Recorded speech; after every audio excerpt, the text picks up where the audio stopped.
Good afternoon, everybody. This is the Wednesday, September 1st, 2021 Town Council Workshop for the town of Scarborough, Maine. The first item is to take roll call. Looking to my left and my right, all councilors are present. The second item, or the third item, I should say, is we're going to have two reports, one by town staff and then one by Crossroad Holdings. Both of them will be about the Downs project located in downtown here in Scarborough. And then what we'll do is we won't take questions and answers during the presentation. We'll let both presentations finish. And then counselors, while the presentations are going on, please just scribble down your questions and perhaps a page number if there's something to reference.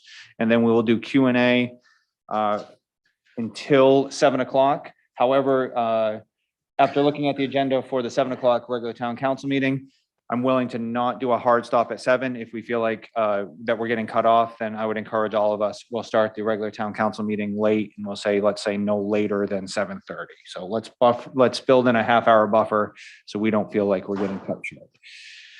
So with that, the first presentation is going to be by Mr. Hall. Tom, do you want me to share? Please.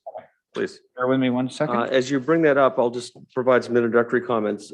This evening, you'll be receiving what really is the second annual report. The credit enhancement agreement calls for annual reporting for a number of reasons. This ends up being the second one. It actually is reporting on year 3 of the project. I think for a very good reason, it made sense to have this following the tax commitment. We've figured that out last year, and I think we're going to stay on this cadence. It seems to make a lot more sense. The data is better and more relevant. So I suspect we'll be doing this on a consistent annual basis going forward. So as I alluded to, the credit enhancement agreement, which is the legal and financial partnership between the town and Crossroads Holding for the Downs project, does require both the town and the Downs to have some annual reporting requirements for the council's benefit and certainly for the public as well. And that's what we're here to do tonight. So as the presentation is coming up, I'll just speak to the kind of 4 categories that's actually the Downs. Yeah, I'll get right by it. The 4 categories that the town is responsible to report on are the assessed value, permits issued, zoning amendments, and town initiatives to promote non-residential development. We'll also touch briefly on property tax revenues and total reimbursements to the developers. So you can actually go to the 3rd slide now, I think. I think if you can make that a little smaller, it might help. So bear with me. We're just going to do a quick overview of kind of year by year. So for year 1, and keep in mind the way this whole financial relationship works is that there's a base original value. That's the 7.265 million. That was the original value before the project began. And so you'll see that number repeated. That's not included in any of the reimbursements to the credit enhancement agreement. That value is separate and distinct. It's certainly taxable. Those tax revenues flow to the general fund and are outside of the credit enhancement agreement. So in year 1, there was a total value above that original assessed value created about 10.3 million. And you'll see at the bottom there that produced about $258,000 in taxes. And you'll see the breakdown between the original assessed value and the incremental value, which is the subject of really the discussion in the credit enhancement agreement. Next slide, please. Year 2, the revenues went up by about $29 million. So there again, you see the 7.2, a static number you'll see throughout the entire experience. About $29 million in value was added. So the increment went up to about just over 39 million. And you'll see at the bottom, approaching $700,000 in taxes paid. And again, the taxes paid on the original value change only because the tax rate changes. Okay. So year 3, which is the most recent, surprisingly, just about another $29 million in value was added for a total of 67, almost $68 million in new value created in 3 years. And that put us about $1.1 million in total taxes paid. Next. The sheltered value. So keep in mind this credit enhancement agreement exists within a larger downtown TIF, which comprises roughly 1,000 acres. So roughly half of that acreage is included is the Downs project and subject to the credit enhancement agreement. That credit enhancement agreement returns 40% of taxes paid in the increment, the new value, to the developer. And the town has chosen to further retain an additional 3% for its own purposes. So you'll see a total of 43% is subject to these arrangements in the TIF district, about $30 million in value. And then the other 57% is not sheltered. It's not subject to either a credit enhancement obligation or sheltered for our own purposes. And that's about almost 39 million. A point of some discussion among the finance committee, and I hope to broaden that conversation, I know there's intentions to do so, is to really talk further about sheltering more of that value. Our fortunes have changed by virtue of some of the coming out of the minimal receiver status, and the shelter benefits are exponentially more favorable to the town by order of magnitude of 10 almost. So it's a discussion that is long overdue, and I'm certainly pleased to engage the full council in the coming months. Next. So reimbursements to date, we've broken them down by year. You'll see in the first year, just over $60,000 was reimbursed. Year two, 232, and then most recently, almost 408,000. So total reimbursement is just over $700,000 at this point, through 3 years of experience. Just a point I'd mention parenthetically, you'll see, assuming all taxes paid, just a interesting footnote for me and perhaps others. Most of these properties are obviously sold to third-party end users, and so the taxes are being paid in large part by someone other than Crossroads Holding or one of their subsidiaries. So they don't obviously control whether one of the ultimate end users pays their taxes or not. The way this program works, of course, is we don't reimburse until taxes are paid. And so there's some chasing and fine tuning. Luckily to date, we haven't experienced much of a challenge there, but as this builds out and we literally have hundreds and hundreds of property taxpayers, that's going to be just a challenge administratively to track that carefully. Next, please. So the revenue split over the 3-year period, just so the council can appreciate what's flowing kind of to the general fund and is unencumbered, can be used for general purposes of any kind of your choice, is just about $1 million so far.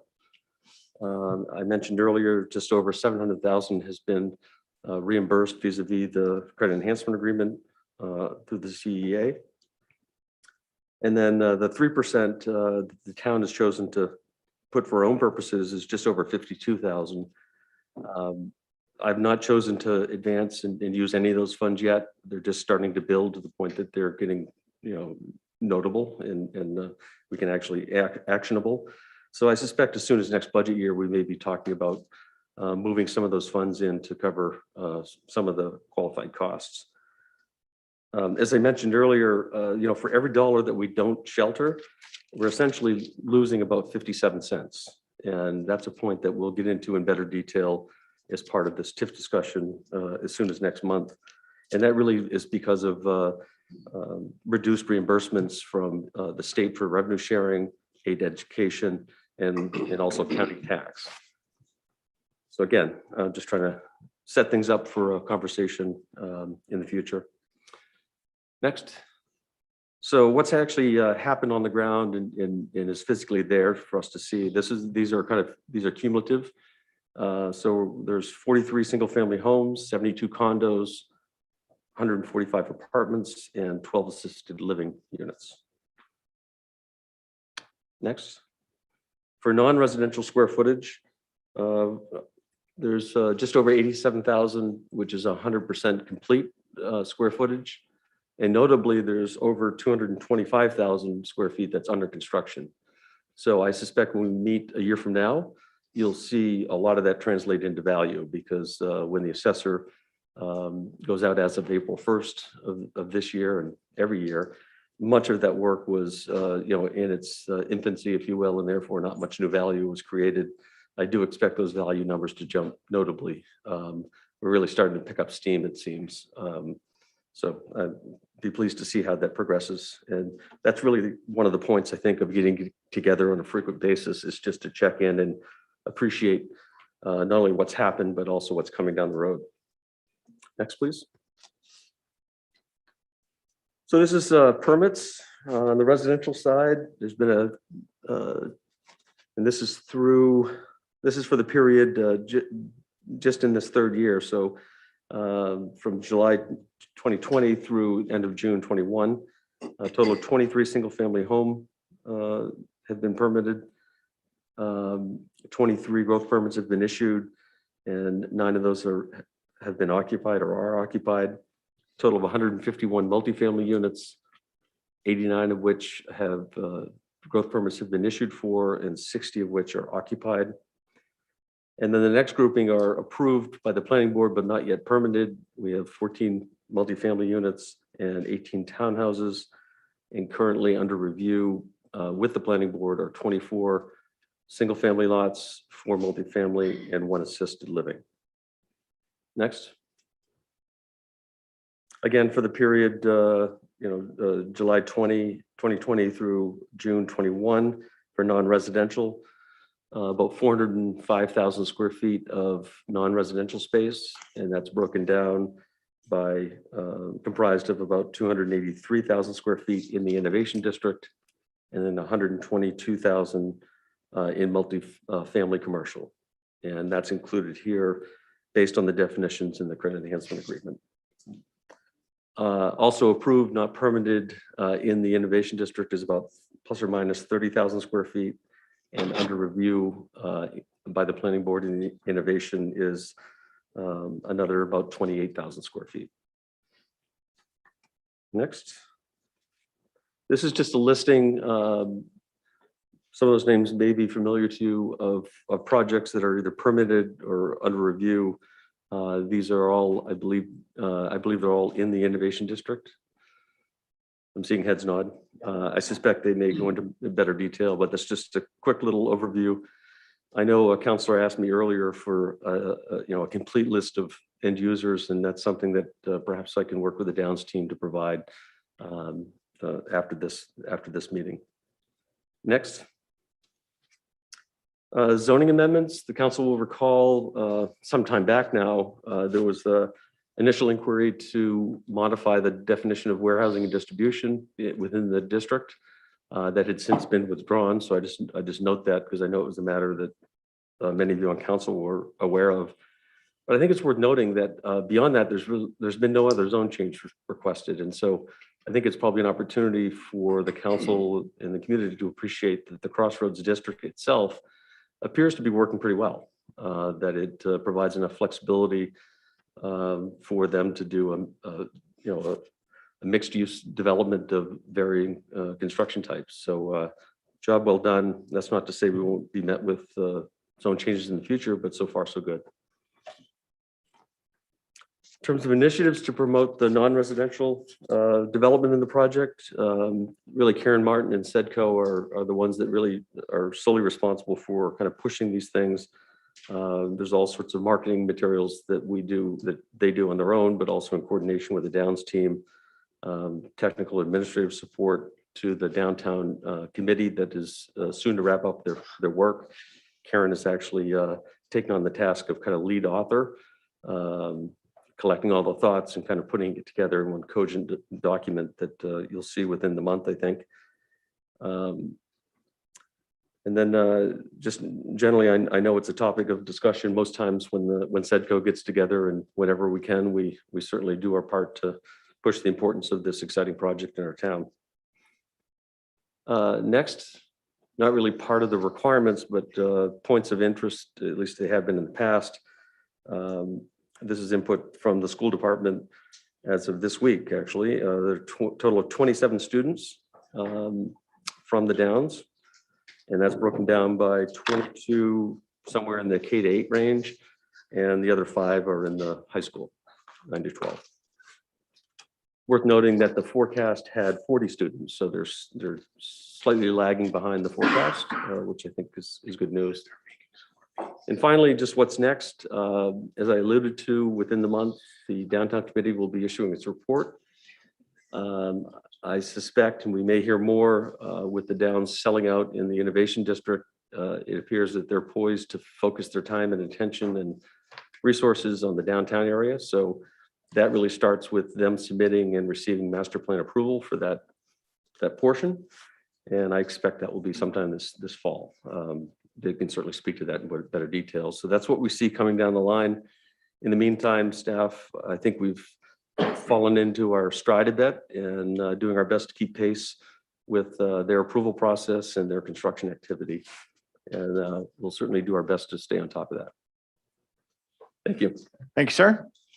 Again, if you have any questions, let's just jot them down. We will field them at the end. With that, I'm going to pull up the presentation from Crossroad Holdings. Just bear with me. Mr. Bacon, are you going to give it from the podium or who's Peter? It's Okay. gonna be a team effort. Yep. Dan, is it the one final presentation, CEA annual report? Yes. Is that the one? Okay. And give me 1 second. I'll actually present. Oh, this is the PDF.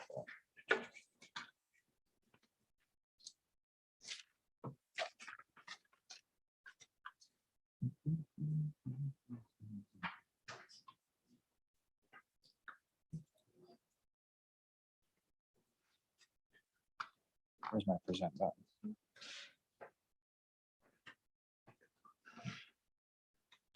Look at that animation, huh? It's nice. Oh, I just spoiled it for you. Oh, no. Oh, there we go. Okay, presentation over. Thanks, Peter. Appreciate it. How'd we do? I think I gotta share my screen first. You're doing better than I would.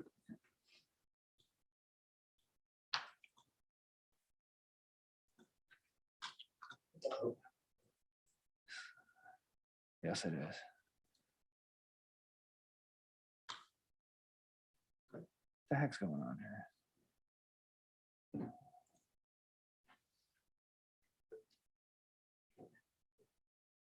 Just say town report again? It does. Yeah. What's this final presentation, I think? All right, well, we're getting the PDF version. Sorry, no animation for you, Peter.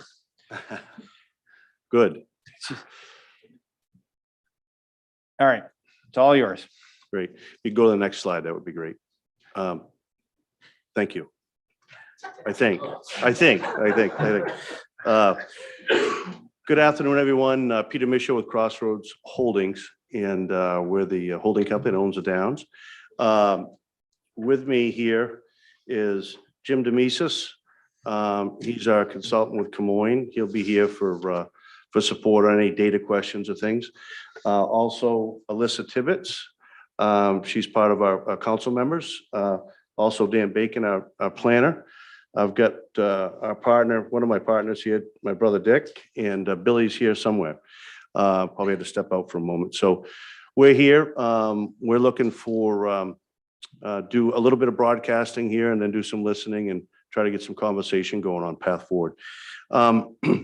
As far as our presentation today, we're really what we're trying to accomplish is creating a path forward and getting into discussions that we need to do a path forward. So we're going to do a quick check the box with Alyssa and you folks around the various requirements we have of the CEA. Those will include non-residential status, infrastructure, our 2022 outlook, restrictions that we think we face, the town committee activities that we've participated in, and then we're going to move right into key takeaways. Alyssa will handle this requirement area, and Dan and I and the rest of the team will handle the key takeaways. And again, our efforts here are to try to leave as much time as possible for questions and answers. Thank you. Good evening. I'm Alyssa Tibbetts. I'm pleased to present to you tonight. As the attorney, I'm always assigned with the most exciting, riveting information.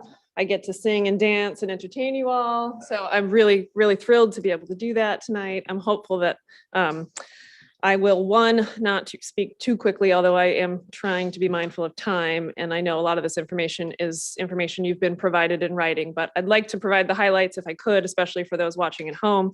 And the really critical pieces of data that I think are of particular interest to people.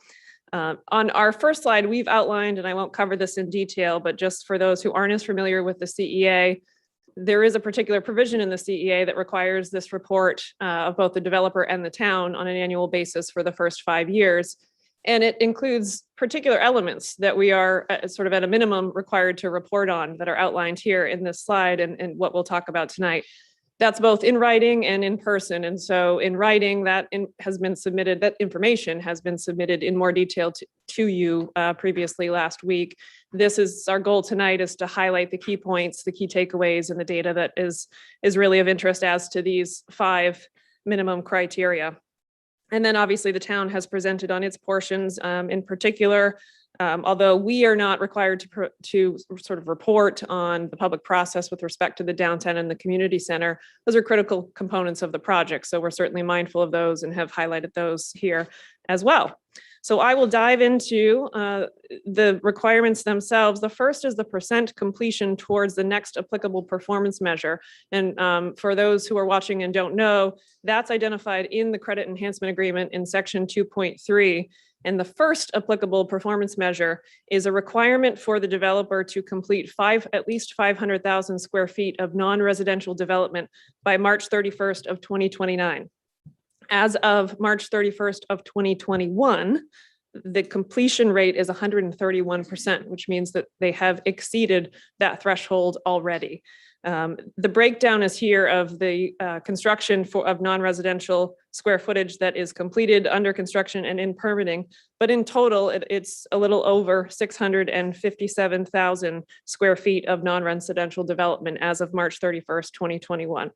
So again, the progress towards the next applicable performance measure has been exceeded at this point, and it's also notably on pace to exceed the next applicable performance measure, which we'll get into in the outlook portion of our presentation tonight, well before the next target date of 2034.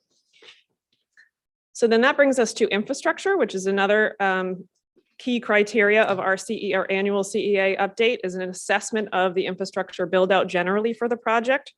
And this slide has the data, but if you could go to the next slide that shows the map, while I highlight that, I think this is a great visual to be able to really see it and understand it. So from Route 1 into the project, that is the Downs Road, and that's shown in red. There's 2,300 feet of roadway that includes the enabling sewer, water, electric, gas, and fiber infrastructure, which is a key component and requirement of the credit enhancement agreement. The component that's shown in purple there, continuing on the Downs Road into Front Runner Ave and the town center area, is 2,600 feet of both roadway and, again, enabling infrastructure to support both the existing and the expected development. And then on the other side of the project, from Payne Road into the Innovation District, you'll see there is 3,200 feet of roadway and infrastructure currently under construction, nearly 90% complete. And in addition to that, almost 90% of the enabling site preparation for the Innovation District development is also complete. So those are, that's a key component of the requirements of the CEA for the performance metrics, not only that the development and the non-residential square footage is met, but that infrastructure is constructed, completed, and also constructed in a manner that supports future development as anticipated. So that is infrastructure, and that brings us to our outlook of work to be accomplished before the next annual update. And we'll talk a little bit further about that, we'll look a little further than that, but with respect to the next annual update, and our data is as of March to follow the tax year in the CEA. So just, I want to point that out. The outlook to for the next annual update year is non-residential square footage is expected to be completed by March of 2022, is a little over 330,000 square feet of non-residential, and that consists of light industrial, commercial, apartments, mixed use, and senior residential housing. In addition to that, in terms of an outlook, it's our expectation is that all of the infrastructure that we've just shown you that's currently under construction will be complete by that time period as well. So that includes the extension of the Downs Road into Front Runner Ave and the town center area, and the Innovation District infrastructure, utilities, supporting utilities, and site preparation. And then in the next slide, we're showing a bit further projection. This data, this slide and the next slide, which we'll get to, this data, and I'll let Peter speak to it as well, but highlights both complete, past, and pipeline through 2023 in terms of the non-residential square footage requirement, which we're currently projecting at 1.37 million square feet to be completed based on the current pipeline and what's already been completed. Did you want to say any more? You want me to go to the next? Go ahead. Okay. Okay, and then I'll let Peter talk about the next, which is a comparison of last year's outlook of this data and this year's outlook. Thank you. This slide is a credit to both Dan's work and Jim's work and the rest of the team. And I want to take a moment and thank them. The purpose of this is really to say that our forecasting in our alignment with forecasting is real good, real strong. And to me, the value in that is when we do cast numbers and we do look forward, which is much more important than looking backwards in my mind. When we do look forward, we have some accuracy in our current metrics. And I want to point that out. Also here, important to point out, you'll see various types of development on the left-hand side. We refer to those as asset classes as well. You'll notice that the column on the left being 20, the column on the right being 21. You'll notice that office and recreation are blanked in terms of the value. Those were the WEX and Edge plans, Edge Sports Facility plans that got shoved backwards and one of them eliminated due to COVID. However, we still exceeded our forecasting, and we beat our square foot number requirements by a little over 250,000 square feet. It's a huge, huge win for us and the town, because we're talking non-residential development here. And also I want to point out that our multifamily rental is only 10.9% of our 21 numbers. I thought that also, based on some historic conversation, I thought that was also a good point to raise to you folks. Thank you.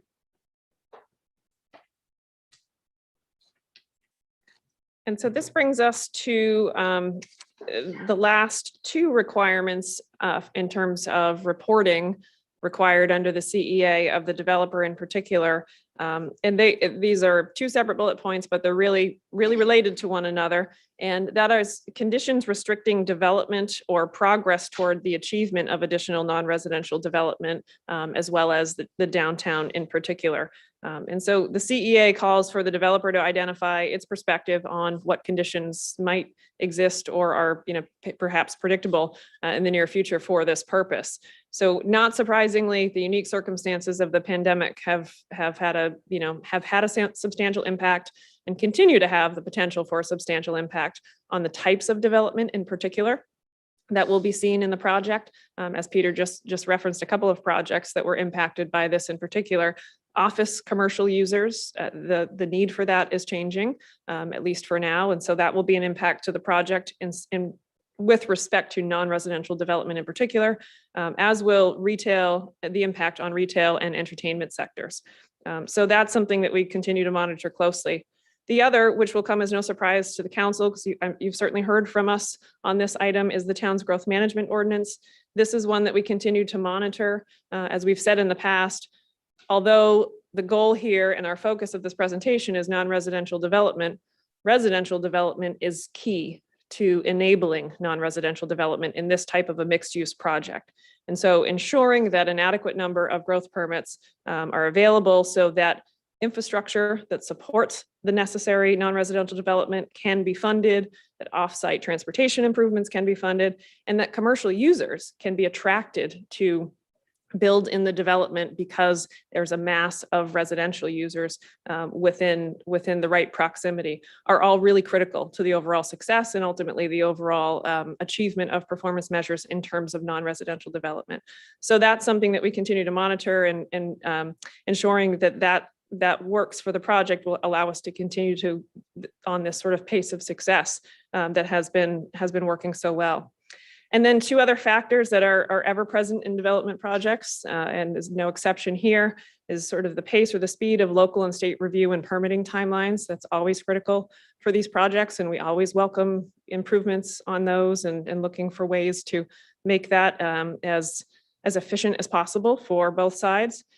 And then lastly, rising construction costs and a limited construction labor market, which is of course beyond everyone's control at this point or the developer's control at this point, but is a significant factor in their ability to meet non-residential development goals. And ultimately the progress and the performance metrics under the CEA.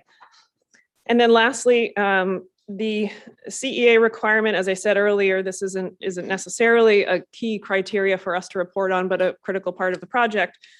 There are 3 separate sections under the credit enhancement agreement that speak to the downtown, the community center, and a potential school that require, all of which require essentially the same thing. 1, for the town to undertake a public process by March 31st of 2024, and 2, for the developer to participate in that process. And so these are things that we continue to monitor very closely and are active participants in with respect to the town's process. The downtown, as the manager said, the committee work is expected to be complete as soon as this month. The community center process has also been undertaken. A draft report has been issued, and we look forward to seeing the results or the next steps as to that. And the school process has not yet commenced as of the date of this update. But those are things that we continue to monitor. And I will turn it over to Dan at this point to provide a lot of probably much more interesting relevant information about the project and the status as a whole. Thank you.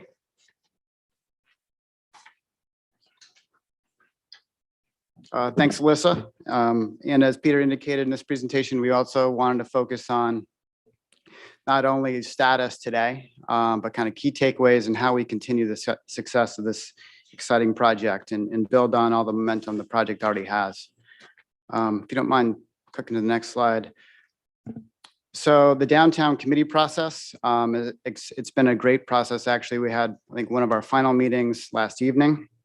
The town council picked out a great committee, a very balanced committee, and they've been great to work with. And we've really been able to identify a new vision for the downtown through this process, a new plan, on better understand what the real key elements are to activate a new downtown, and also understand the important kind of development restrictions that need to be addressed to activate that downtown. So through that process, we've learned all of these things.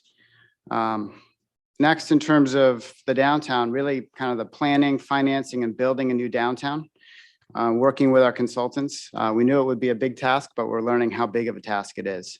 And one of the key components to succeeding with a new downtown that hasn't been done in the state, really, is alignment with obviously the local ordinances and town policies and any town investments that can help activate it. And so through the advice of Camoin Associates, Goody Clancy, I think a number of the councilors witnessed the Goody Clancy presentation in addition to our representatives on the committee, and also a lot of homework by the downtown committee. There's a number of real key elements to activate a downtown. One is, as Alyssa indicated, is housing. Based on Camoin's work, about 1,000 housing units within roughly a 5-minute walk are necessary to activate a new downtown from ground up. Another key component is to have an early strong anchor, such as a grocery, and also have an early strong anchor around sports or recreation, really to draw people to the project at different times of the day. Civic destinations have also been identified. We're still hopeful for a community center in some form or another, working with the town. And then in addition to these things, placemaking. And we've identified the grandstand as an opportunity for placemaking, a unique anchor for the project that's nowhere else in the state. And coupling that with a green or a public space. And then lastly, good design that's pedestrian oriented and in a downtown feel. Next slide, please. Secondly, and I know the council's very well aware of the transportation process that we've just concluded through a traffic movement permit and kind of the partnership needed to proceed with it. But just last week, we received the traffic movement permit, so-called, from DOT. very comprehensive set of improvements. We had a workshop early in the summer around those, so I'm not going to get into the details of them. But at the get-go, they address a lot of longstanding town traffic congestion issues and deficiencies, and they're essentially transformational. And they're going to be improving congestion issues that haven't been completed over the years, in part by the town or DOT, really due to, I think, a lack of funding through your impact fee system. So a partnership around the town impact fee funds, kind of flowing to Crossroads so that we can execute those impact fee responsibilities as part of our improvement package is key moving forward. It's also important to understand the set of improvements that are required through Maine DOT are designed to address the future project impacts around traffic. So we permitted the next 5 to 10 years worth of planned project build out. And it's important to recognize that. So I know traffic often comes up in town around being a concern with development. Through this TMP process, we've essentially pre-permitted around 3,000, PM peak hour trips to enable the improvements to be made in the next 3 years primarily, and last through the next 5 or 10 years worth of future development. An important component to this is financing and the ability to actually proceed with building those improvements. And it relies on continued planned build out as we projected prior to the recent GMO change. So a GMO, exemption in a certain form is important really to enable transportation improvements to proceed as we had planned through Maine DOT. The next slide is around development restrictions. As Alyssa indicated, the growth management ordinance doesn't fit well currently without, the exemption process for a project like Crossroads in the Downs, and doesn't fit well with sort of the type and pace of housing necessary to proceed further with the project. We're in very good shape with the council's support in the spring around what's already planned and approved, the town center residential area. And that was a great solution to kind of proceeding in the short term with that area of the project. Where we need to work with the council moving forward is to kind of continue the project, to activate the downtown, to proceed beyond what's currently in the permitting pipeline. So that is a development restriction. It relates to non-residential development because housing is a key component to proceed with additional non-residential development. The next slide, I think, Peter, you were going to touch on this one. I get the fun one, the elephant in the room, growth management ordinance. I drew the short straw, what can I say? So essentially, part of our key takeaways is to start to get into what does the current growth management ordinance mean to the Downs, and how do we work with this? So we view this as a bit of a headwind, but essentially, restrictions is a restriction is a tough word, but essentially, it's very difficult, nearly impossible, with the current GMO that's in place, for us to move forward and activate the Downs downtown area. As you know, we need approximately 1,000 dwelling units to bring in the businesses to also support and properly mix the downtown. So we have certainly a headwind there we got to get through. But that is currently a restriction for us. We also want to mention that it's just as a starter to get the downtown going, it's a $25 million investment for us. And when we're certainly concerned about the risks associated with that, the way the current GMO is written. And also keep in mind, we did the traffic movement permit and all the traffic movement investment. Dan, correct me if I'm wrong, it's 14 million? $14 million. We need those trips to come into play to pay for both the TMP and the infrastructure in the downtown. It's very, very critical. This all just starts to harmonize for us. So we need your support there and whatever help we can get and thoughts and ideas to to handle that. Also, the ability to construct the type of attached housing allowed to the CPD district. We have got to be able to execute that mix that we've talked about. We have basically 4 revenue streams with dwellings, and that's really worked well in the marketplace.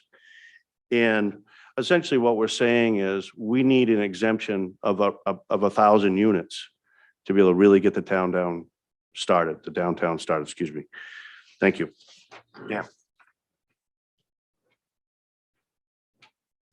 Okay, last slide. I know we want to get to Q&A.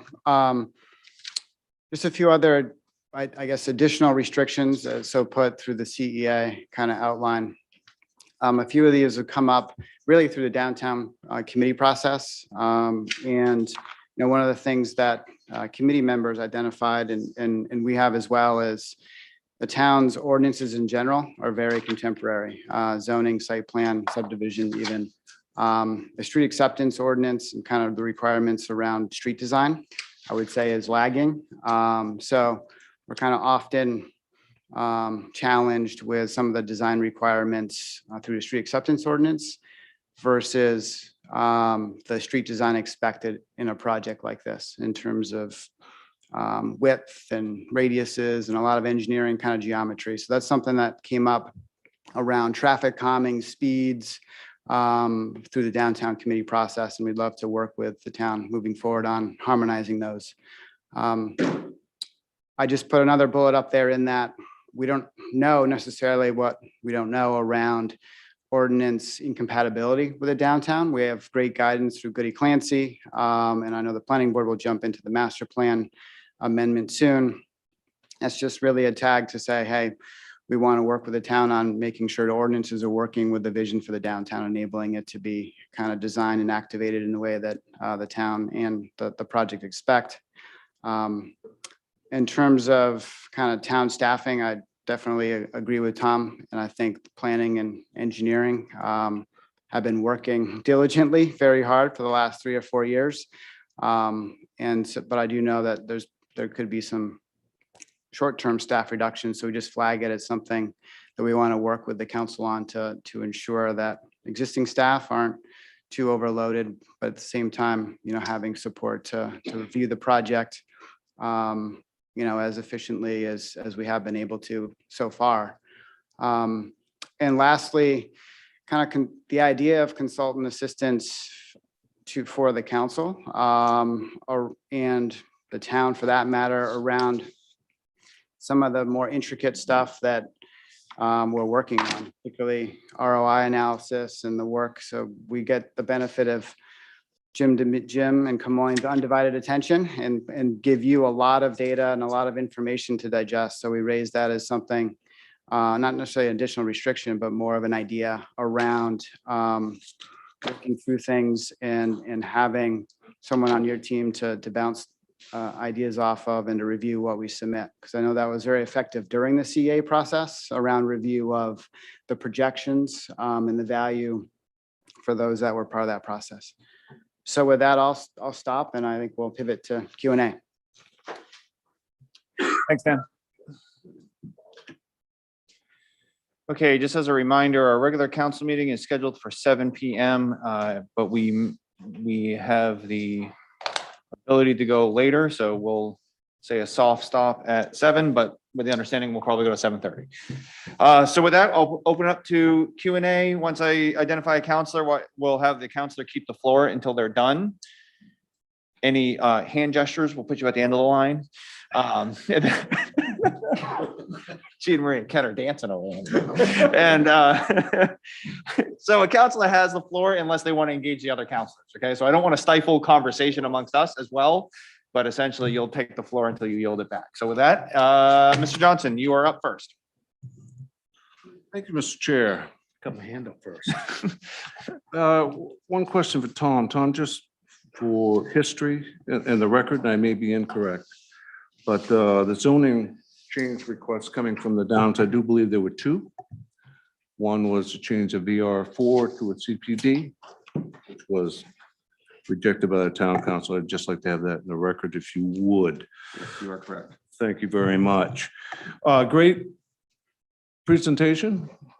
I know we're short on time, so I'm just gonna ask a few things. Doesn't necessarily mean I side either way on this, but I had the opportunity today to read the CEA twice.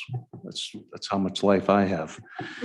And I'm glad that we have an attorney here because I want to bounce my interpretation or understanding of the CEA. I definitely understand the CEA is the legal document, an agreement between the town and the Downs. Whether I agree with it or not, we honor our agreements. It's the way I come from. So I understand the core agreement was the square footage of non-residential for the Downs to meet over a certain period of time. And which means it's important for the town to, including the council, to help or assist to reach those goals. Because there could be legal consequences if we did anything to hinder that. So based on your report, your first goal on 2029 was 500,000.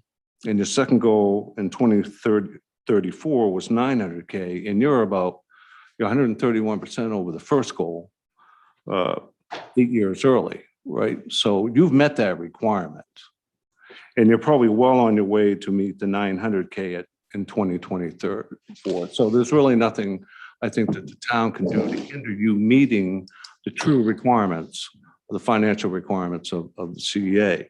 So there are some other requirements in the CEA, and this is why I want the attorney here just to confirm my understanding, is that there's a requirement for process. There's a requirement for process, which means engagement between the town, the Downs, and the developers for a common goal for a certain subject. Number one, the community center, which that's already come and gone, and nothing came out of it, but it was a great exercise. Currently, what's going on is the downtown area, which is a committee and the staff and the developers actively engaged trying to design or come up with amenities for a downtown. And then thirdly, there's a school process that has yet to come. So far I'm good, correct, Madam Attorney?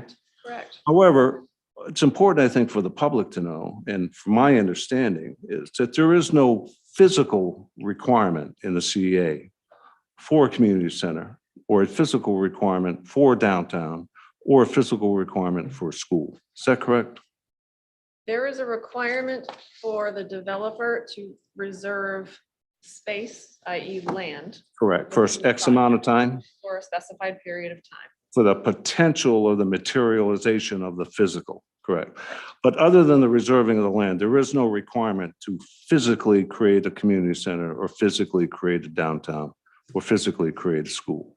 Is that correct? Not in the CEA. Okay. Thank you very much. That's all I have, and I'll yield my time. Thank you. Councilor Caterina?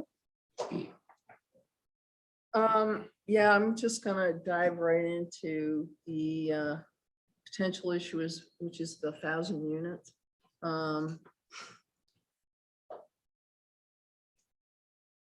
Right now, how many units do you have within a 5-minute walk, residential, of the potential downtown? Do you know? Say, we don't have any. None? We haven't breached that spot yet. Just for my Dan, am I knowledge. right? Are we, We, maybe a little? Son, with the touches, or am I good? You're good. There's, okay. we generate a plan for the downtown committee that we can share with the council. And I think the northern section of the existing apartment site, which is Hayloft, Mhm.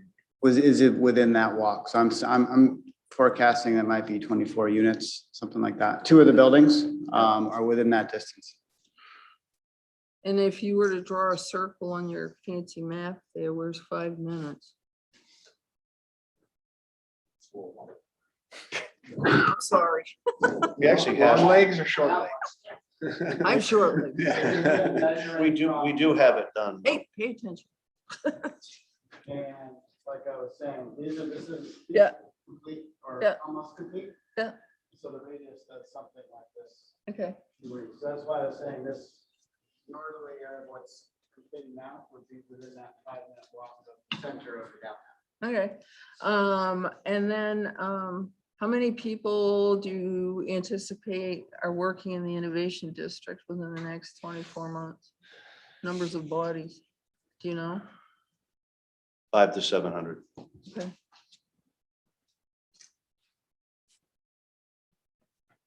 And these 1,000 units that you're looking at, those would be in multi-units. So they'd be considered so-called commercial development under the terms of our, It would be a similar mix as to what what we currently have experienced, which is, which is single family, multi-units, condos. What am I missing, Dan? There's a fourth. Senior. Senior, excuse me.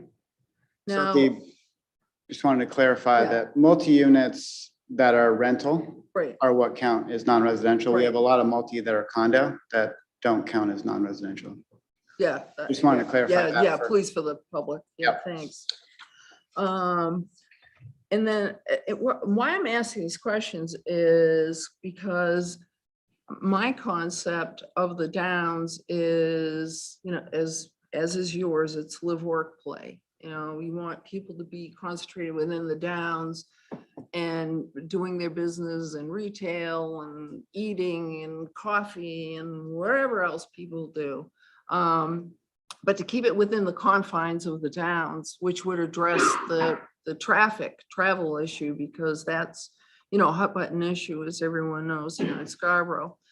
To me, it's a chicken and egg question when it comes to these 1,000 units, because I can also see, because you do have the innovation district and you have so many people in the innovation district, I'm a little confused, or I don't quite understand why we can't be continuing to push this so-called commercial retail restaurant. Because if you build that, then they will come too. So understand what I'm saying? And I know you've got these so-called consultants. Who say so-called? Anyway. Sorry, Jim. Virtual or something? I mean, am I like Mr. Invisible? No, you're good. He's right here. I know, but let me finish Sorry, Gene. I'm thinking outside, me, I blah, blah, blah without, okay? So it's like, I have concerns about just throwing out 1,000 units, I'll be honest with you, and going beyond the GMO, because we have a reason for the GMO, not that I'm not averse to looking at what it was needed. But I mean, I can see developing the grandstand, getting that going sooner rather than later, getting some of the restaurants, some of the amenities that even the workers within that area would use as you're simultaneously building out a living space, so that you're keeping the traffic and the energy and what's going on within the Downs, as opposed to, because right now you're going to have 1,000 people, I'm rounding a lot, in the innovation district, and they got no place to go to eat or get gas or get coffee. So where are they going to go? Payne Road, Route 1, whatever, and then I'm going to hear about it.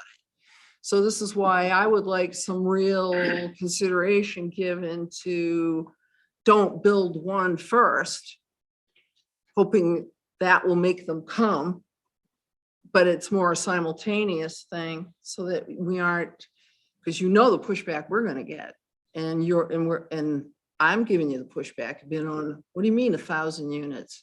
You talking over 10 years? Talking over 5 years? Whatever. So anyway. 5 to 7. That's where I'm coming from. And those are just some of the questions I had. That's it, Mr. Chair. Do you want us to, can we? Just face the firing squad and nod and smile. You're doing a good job. No, just kidding. By all means, you can respond. I know, because I can, legitimately answer. One of the things to consider with your thoughts is that each one of the structures in the downtown area will be a mix of mixed use. Right. So you'll have residential and commercial bolted together. So Yeah. that begins to harmonize. Yeah. An overbuild of one or the other. I will tell you that, with that said, every expert that we've talked to with this experience, and we've talked to several in the country, and we're modeling this after success. You need people within a 5-minute walking distance at the tune that we're giving you. Those aren't numbers, those are fact-based numbers that can be fact-checked and verified. Mhm. You need it all. So by the sheer design of our structures, I think we can manage to your concern with a level of accuracy and satisfaction. Mr. Chair, if I could. You're still yours, Oh, okay. or unless you yield it. I can't Well, I remember. sort Go of ahead, you can have it yielded, back. But anyway, yeah, I mean, and that's good to hear and to remind me of is the mixed use buildings, because that was something I was pretty excited about was, you can have your coffee shops and restaurants and doctor's offices or whatever on the first and second floors, and then have living space above, which I think makes a lot of sense. It does, and it allows us back to the demand market component we've talked about many times with this team. It allows us to ebb and flow with the demand market. So let's say the condo business or the apartment business slows down a little bit. If we're building a 4 or 5 story structure, we can go back and forth between having 2 floors of commercial use and 3 of, I can count to 5, I'm just pointing that out. 3 uses of residential and the opposite could happen. So part of, the blessing of the zone is we have some flexibility as to how to make these mixed use buildings work and be successful. We've got to be successful, and we've got to be successful often and early for this to work. It is critical.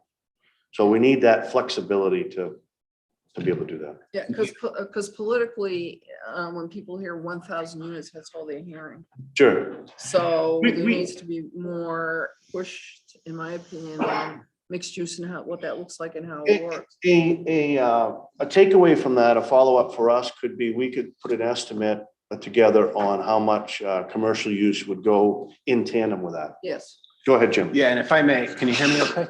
Mhm. Yeah, and I just want to be really clear too. So, and it really wasn't, I want to be clear, it wasn't driven by what the Downs wants to do for residential, like the developers. It was truly driven by market, like market analysis. And that was the whole plan all along, a plan, market-driven master plan here. A couple of things I just want to bring out for you and the public as well. One is that 5-minute walk gets a lot to your concern about traffic. And you have to have people living there to be able to achieve that. Because if you don't put that level of density in for housing, the market is then going to look like what it looks like off the highway in Biddeford and Topsom, which is national chain. And these are not, I'm not saying these are bad uses, No, or right. but it's not the intention of this Right. downtown. To get local establishments, coffee shops, to get retail, to get office users that are local, which is what we want. The market drives that. The Downs, by the way, they're not the end users. So they'll respond to the market. The town will respond to the market. The market will not put local uses in there. You think about, go back to the days of Cabela's where, oh boy, that was going to be this great local commercial development. You would be like, I actually knew some of the coffee shops in there that did not have enough pedestrian traffic and still don't today. So the 1,000 wasn't just random. It was looking at Saco. It was looking at Brunswick and the mall, not the mall, but Right. they call it the mall, but it's their downtown area, looking at other places. It absolutely is needed to create a downtown as opposed to national brand chains that are drivable only. Right. Because when you're in those national chains, again, you don't get out of your car from one of those places in Staples and walk over to Starbucks. Even it could be 5 minutes away, but you absolutely drive your car because of the way that it was done. And then the final point I want to make is I can't tell you how many of those kinds of developments that exist, including in Brunswick, including in Topsom, but in other states where guess where else I get paid? besides the downs. I get paid by those already existing developments to infuse residential development in there to be able to ignite greater economic and community potential. So that's why the 1,000 exists. And Jean Marie, I know that you know that, but I just also want to make it clear for the public. No, and that's part of the reason for my asking the questions I ask and putting it out there. And then just last, I'm sorry, Mr. Chair, last but not least, you know, I'm Little Ms. Workforce Housing. And I'm hoping, I know supply and demand will help address some of that, but I'm hoping that there's some attention made to that. And of course, the workforce housing definition is 80 to 100%, 120% of the HUD area median income, which 120% for a family of 4 is an income of $121,080. What, 121,080. I'm like you, Paul, I can't do my numbers. Anyway, which seems like a lot of money to a lot of people, but you know, it's a reality. So I just want to keep that front. So anyway, that's it. I am done. I'm yielding. I'm done. Well, I'm going to take my time because it's a lot of what you just said. So Okay. so bear with me. With the current build out that you guys have, there's no doubt when somebody from Scoville Foley is showing those apartments that the number one selling point is the walkability to the downtown. So I'm having a hard time keeping a straight face if we're saying that the stuff that you've built already is not considered feeders for your downtown. I mean, because that's what you're saying. I mean, that's tough for me. I know people a lot more education than I have can disagree, and I'm sure there's lots of data to back it up. But the people that live currently in what you guys have completed are there specifically because they want to walk to a downtown. So I hope that we can all acknowledge a little bit more of, hey, what has already been done, right? There's not a single person in any of those white, gray, black buildings, or any of the other white, gray, black buildings that aren't there to walk to the downtown. So There's some blue ones. thank you for catching up on the joke.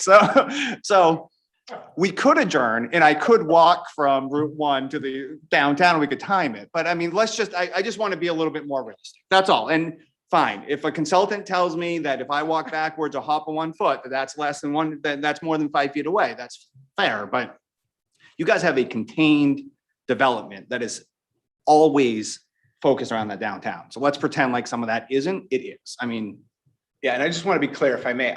not yet. Okay, thank you.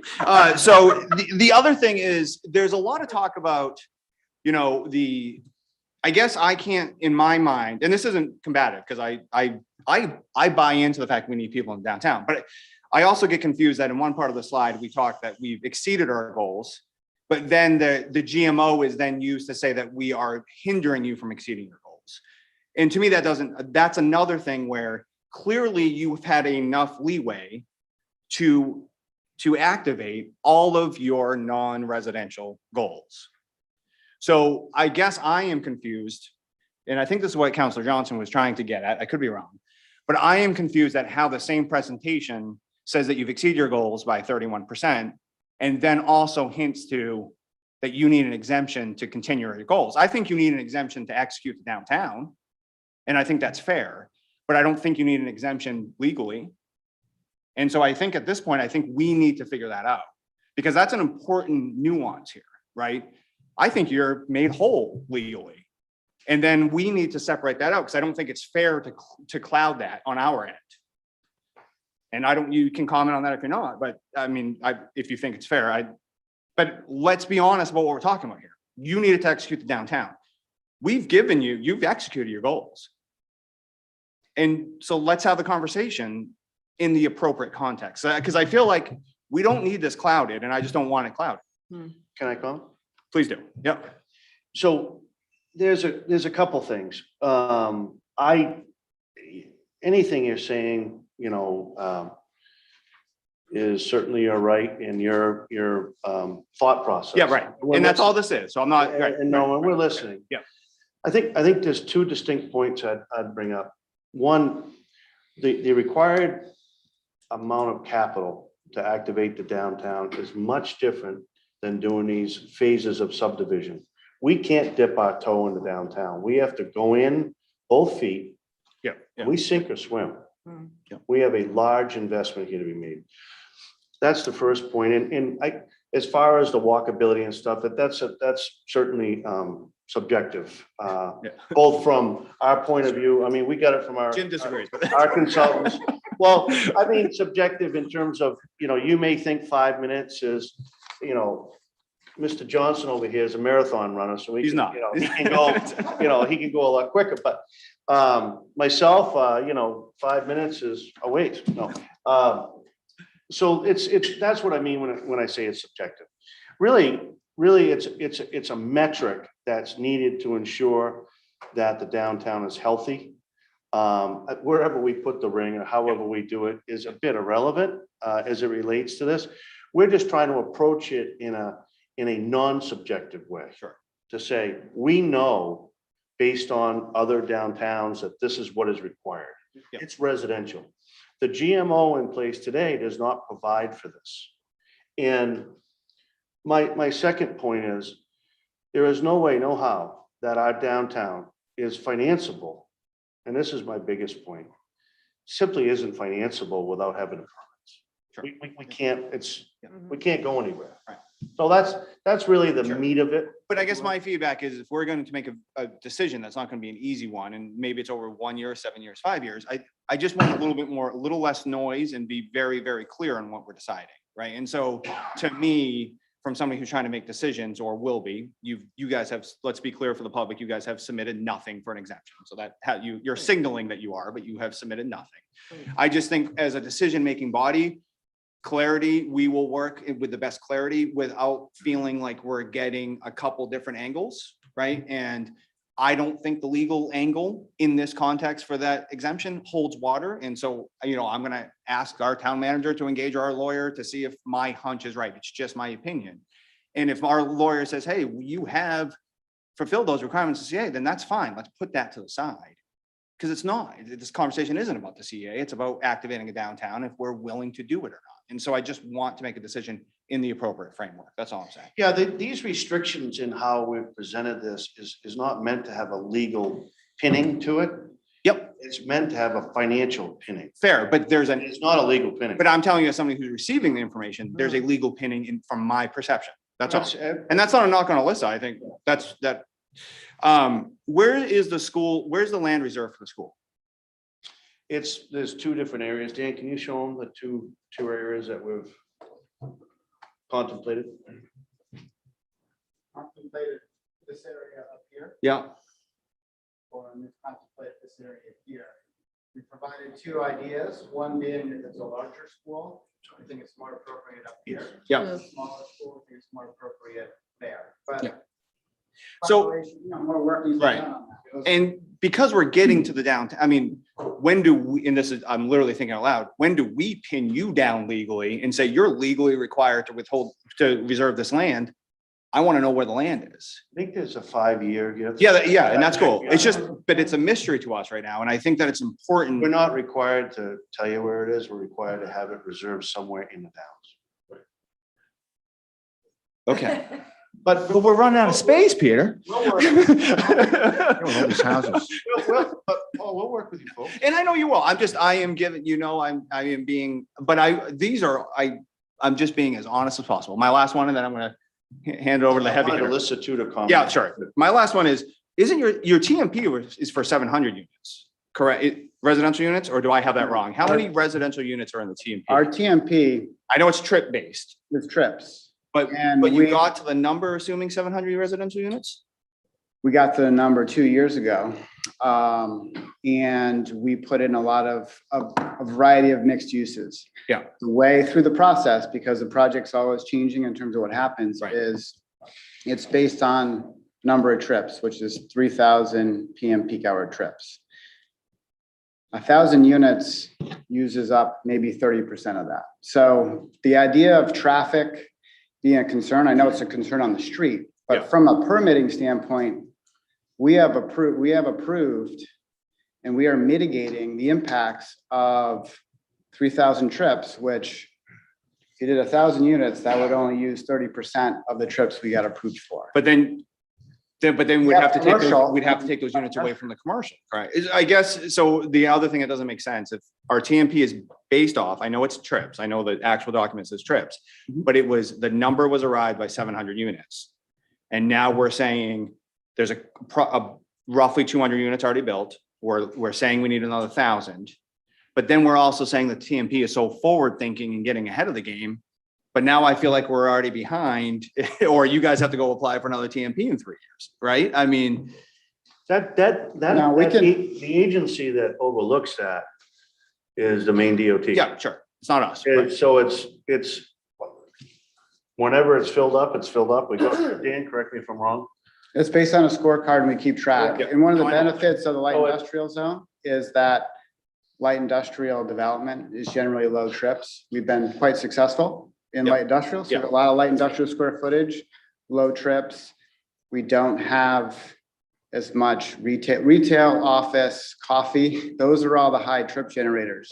Yeah. We're not going to have a lot of office short term. So How many And despite- intersections in the TMP are we going to impact? Is it 36? 37 37? improvements. Do you think that the Downs is really, the effects of the Downs is really gonna impact 37 intersections? We paid for that. We need activity to pay for that. I mean, it's No, I'm just not disagreeing. I'm just, a mathematical equation. I just want to be clear. I just hear a TMP that was based off 700 units and now that's all. I don't know that. Yeah. It's based on a lot of assumptions. You put it in and you get 3,000 trips, then we draw from it. But I just wanted to be clear that It gets schooled. residential is less than half of the, 1,000 units would be 30% of what we're approved. That for. helps. To I give mean, you a sense of what. it Yes, means in that terms of helps. trips. Yeah. Alyssa, I'm gonna give you the last word for me and then I'll yield to Don. So you respond to all that word salad I threw out there, any and all of it, and then Don's turn and then we'll move on.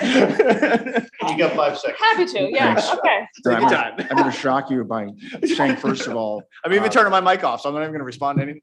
No, that's fine. And the only reason I want us to respond is I want to provide some clarity to the presentation and the content of the presentation.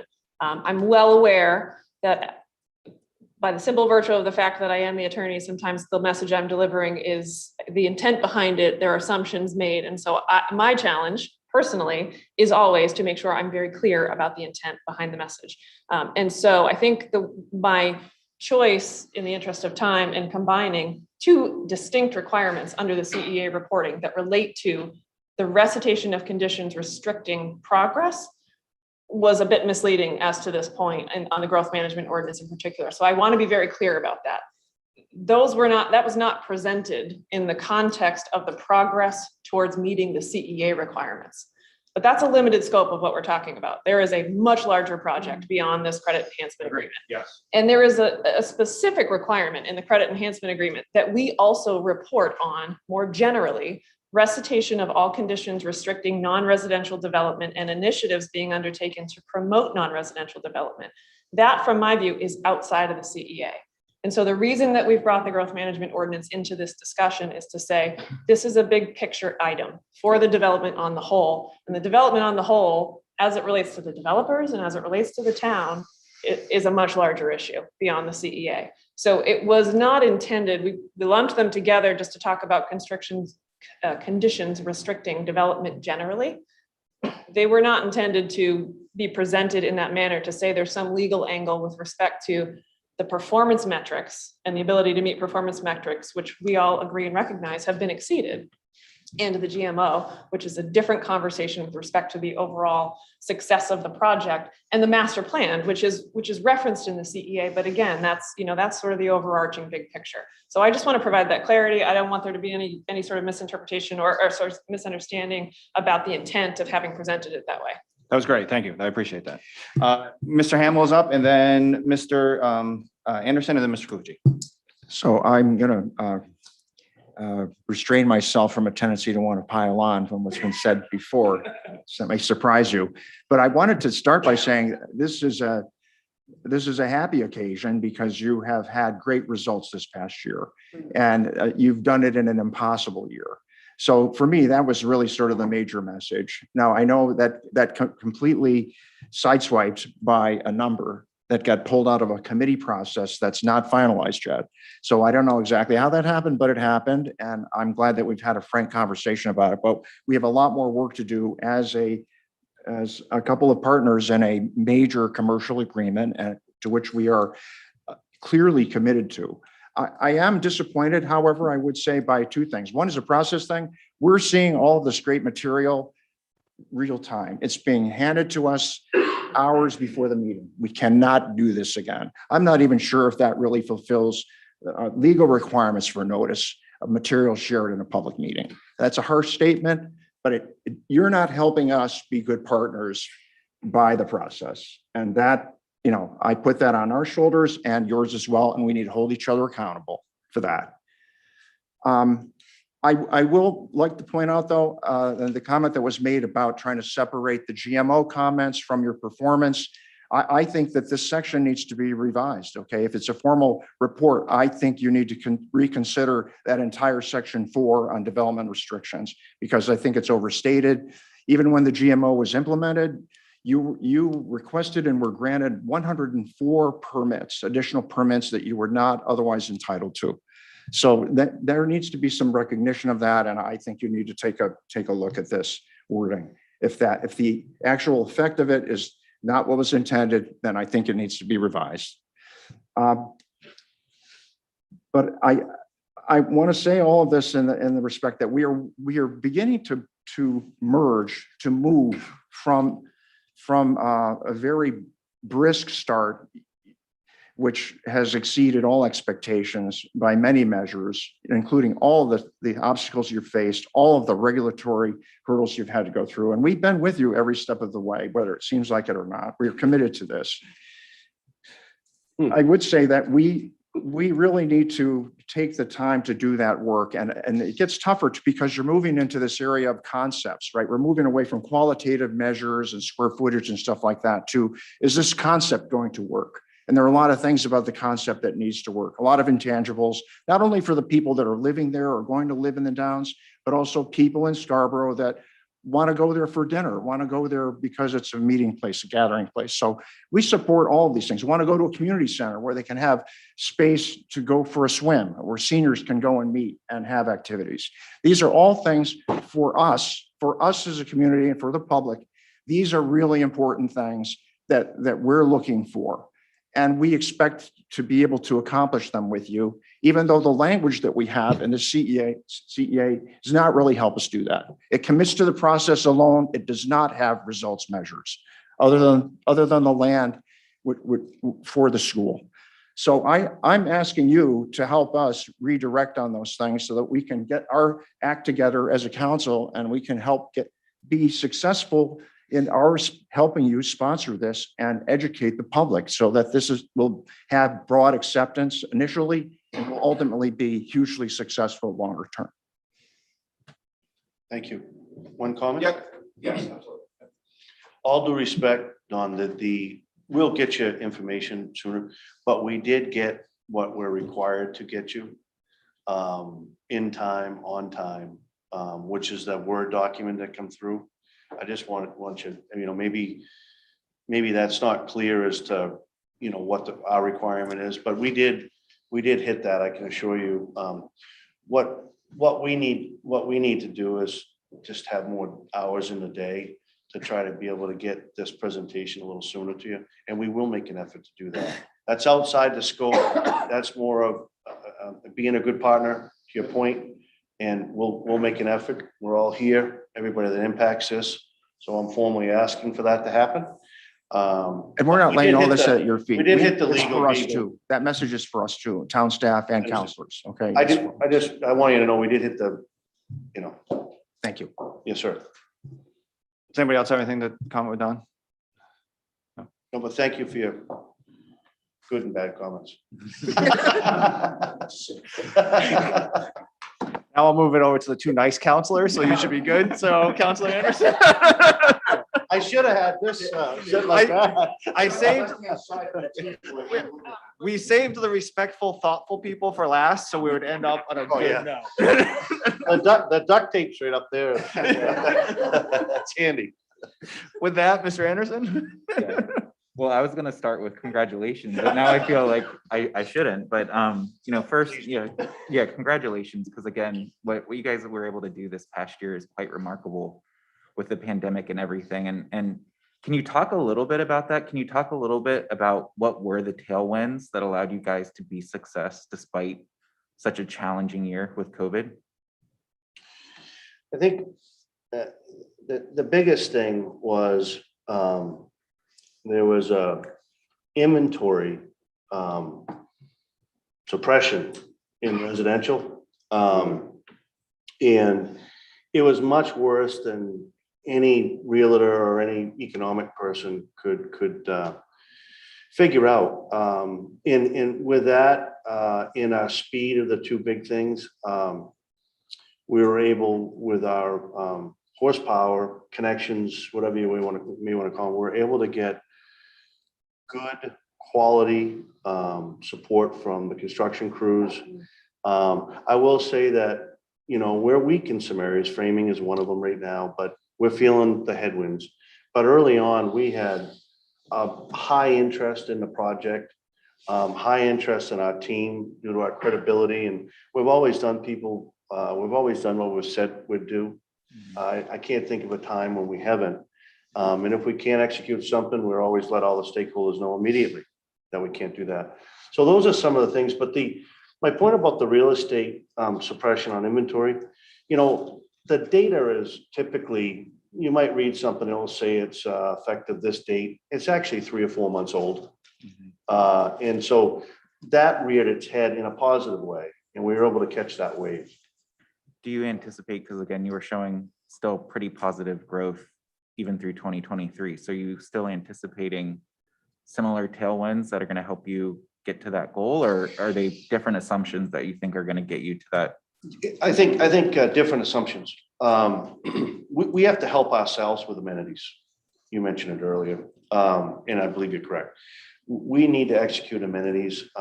There'll be some natural, what I want to say, flow of elasticity in the real estate market and people wanting to come into the Downs due to what is planned. But we've got to show signs of our master plan. Like not a bubble diagram. We need some sizzle. And that's where we're headed. Before we go invest in all that money, we got to work on, someone said it earlier, it was a hell of a good point, that what is it we need to do to activate? And that's really what this is about. I don't know if you mentioned or caught me earlier, but restrictions is a hard way to kind of gently try to make a point, but it's what's in the language. So we have to help ourselves create our own tailwind versus the market tailwind, is what I believe will be the shift in the back half of 22. Well, just one other Yes, thing sir. to add on to Peter's comment, explanation is everything in the table that we provided is either in permitting or it's under contract. So the statistics that you see are primarily innovation districts. So the innovation districts sold out, but obviously if you drive out there, you don't see 750,000 square feet of buildings. So that's a lot of that tail is execution on transactions. And then the assisted living facility that's in permitting, it's a large structure. So it's not, we didn't account for much residential in that because, we just talked about that in terms of the GMO, what's planned. We don't have much more planned right now, but it's primarily innovation district and a few other commercial end users that really lift us up in those projections. Just, kind of switching gears to the housing element, Peter, you especially, you speak in really strong terms in terms of it's going to be impossible to be successful if, we don't have more housing. And I want to believe you, but I also feel like we need to verify that. And, Sure. I've seen the Camoin report where, if that's the only report we have at this point, I guess my point would be that's not sufficient evidence to me that really makes me feel confident that it really is impossible. And so I think as we move forward, especially because I'm sure this conversation is going to continue, we really need to get on the same page of why it is impossible if it is, because I don't know enough about this area I'll admit that, and I need you guys to educate me, but I also feel like we need to find a third party to help us also understand. And I would really encourage us as a council to kind of look more into that to make sure we get a little bit smarter in this area, because this is huge. This is, we always talk about how there's no other project like this in Maine. And so I feel like we need to kind of look for some support that can really help us better understand this. And I hear, Jim, what you said about, your comparison point is, some Maine towns, which I appreciate, but I also would be curious to know what's happening outside in other towns that are maybe more comparable to Scarborough and what we have. So again, I think it's on the right path, but for me, it's still not sufficient, I think, to make me fully believe that it's impossible. And then I also just think as we move forward, because I think it's kind of what Chairman Johnson was saying about, I feel like we're changing our definition a little bit of what success is, but I don't think we're on the same page as to what that definition is. So I think as we move forward, I think between this partnership, we really need to align on what is success now, because clearly you're being very successful with what's happening in the terms of the CEA. So I think hopefully nothing changes there and we'll continue down that path. But if we're changing that definition, because we talked more about the downtown, I think, than we talked about the CEA in this meeting, and this was really about the CEA. I think that's part of that area we need to further explore and say, where does that fit? What is that priority? Well, how do we measure that, to Councilor Hamill's point, to make sure we're staying as objective as we can? So I just think that's kind of where we go next from here, is really needing to think through, like, what is our new measure of success? What is our new definition? And it might be a couple of things, and we might not agree on what all those are, but I think we need to have that conversation. Two quick things on that. We welcome verification. I'm extremely confident that will work in our favor, because the numbers that we're using are on the low side of the spectrum, because we know the sensitivity of the GMO. And I mean that with all sincerity. We get it. The second comment is the value in verification. This really will come down to, are we financing this or are you? Mm-hmm. You have to respect the fact that when someone is putting their money up, like we have, nearly $40 million to date, you saw what we've got back. Yeah, we want verification. I support that 100%. And I mean that sincerely. However, when it comes to the investment and how we're going to structure the investment in the platform, that should be up to us. Mhm. We should be held accountable for performance, which is our own accountability. So somewhere in there would be much appreciated, some understanding of it's really where the buck comes down. And we'll work with you on that, but I just don't want to paint some picture that financially is not viable. Yeah. If you could appreciate that, I would be thankful. Yep. And just one clarification for both Paul and John too. I just want to be clear. Sorry, I didn't get back to you after. No, that's okay. No worries. It was more important to hear from, frankly, it was Sure, more sure important to you are. hear from Alyssa. Just real quick, when we did look at the 5-minute versus can you walk further? I just want to be clear. We are also accounting for, we agree that people who are 6, 10, 12 minutes away will walk. So we're saying that you need that 1,000 in addition to that. So yes, I just want to be clear that if you're putting people out 12, 15 minutes away, 8 minutes away, statistically, you're going to have a downtown that's chains and very few local establishments, period. Then we do have comparisons to places outside. It's one of these, sometimes we make comparisons outside of Maine and says, well, this is Maine, and we only want to hear about Maine. And then when we do that, people say, well, we want to hear about other places. So John, your point is well taken. Yeah. Just two other things. One, again, just thank you guys for your partnership on the downtown committee. I think it has been going really well. And I know, I hope this 1,000 units doesn't overshadow the other work that the downtown committee has done, because I think conceptually, I look at that and I see a lot of stuff here that maybe the other counselors don't fully see yet because they haven't had the chance to really be briefed. But I think it's really exciting. And I think the more we unravel that and share that in the coming weeks, I think hopefully everybody will get a little bit more excited about what's to come and help us with our goal setting. So thank you, Dan, especially for all the work there. And then lastly, more of an administrative question. So when I was looking at the CEA online, it had said that we're supposed to be getting biannual reports, but you guys tonight mentioned annual. So I don't know, is that an old version of the CEA that's posted online, or are we actually supposed to be getting biannual reports? Alyssa will correct me. I think they are annual for the first 5 years, and then they fall to biannual after that. Okay, The notion was we want to stay really close and connected in the early years. where is that in the CEA? Because again, I only see the section 8.13 that says biannual town council This is updates. the first paragraph of section 8.13. Yeah. Yep. Annual basis for years 1 through 4. Maybe this document online might not be the full. Okay. So it looks like that annual reporting was a Don Hamel amendment. And so my guess is you're looking at the one before Don and I were elected. I beg And- your pardon. yeah. We'll Yeah. make sure that the proper executed one is up and only that one. See how I gave you credit there? Yep. See that? Yeah. Don? Did you see that? Don, Yeah. Don, are you ready for this? I am ready. This is all because of you, Don. So we're, in that report, we're only requested to do the Word document and present it. All this is extra. It's all free. It's all great work, which we want to benefit Well, from. it's free for the town. Mr. Hamel, it's all free. I just want to put that. I just want to clarify, because it's because we live in two different worlds. We are, if we're having a public meeting, we're supposed to supply the information that we're going to available to the public. So Dawn's coming from our world. I got it. That's all. So two different, that's all. So. I But think we, you're both but we did correct. hit our marks. I do want to. Peter, you did a heck of a job hitting your mark. That's all we're good for. That's all we're good for. All right, Councilor Nice Clucci, job. you Nice get job. the, oh, Councilor Clucci, you get the last word or the.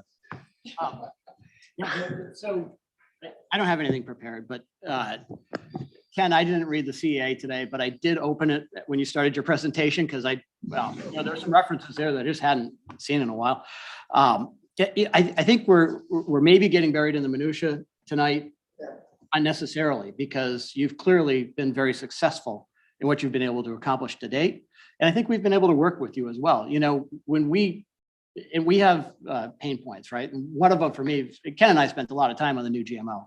And a lot of that effort was fighting to create a pathway forward for you. So when you come out and say that the GMO does not work for us, well, it was designed to help you. And when we were doing it, you said, I got these 104 units that we need to, they're in the pipeline now. You showed us the map or plan and we built it into the ordinance. We said, yeah. And all that needs to happen next is show us what you want to do. You know, that's what we're missing right now, I think, is where's the vision? It needs to be articulated.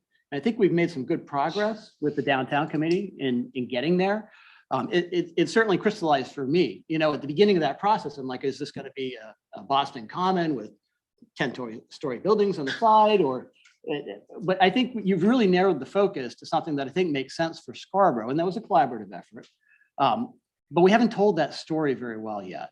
And I don't know that the report coming out of the committee is going to sufficiently tell the story to get you what you need to be able to execute on it. But if you, and I understand that you might want to take small steps there, right? You're not going to build the whole downtown at once. And I think from my perspective, if you have a piece you want to go after, then we'll work with you. Show it to us and help us make the case, right? And help us show the public that this is going to be a benefit for Scarborough. I know Don or Councilor Hamel has talked a lot about, you know, we need to start focusing a little bit on the play aspect, right? That's where a lot of people, I think, got excited early on, and that's why a lot of people move to the Downs, is they want the coffee shop, they want the community center, or the restaurant, or the placemaking.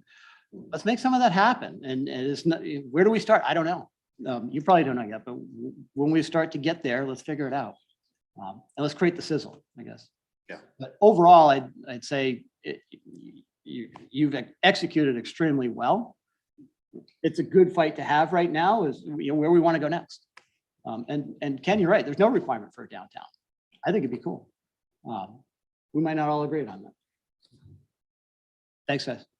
Can I add one? Yes, sir. Good last word. That was a good last word. So if you want to take it, that's fine. But it's 7:30.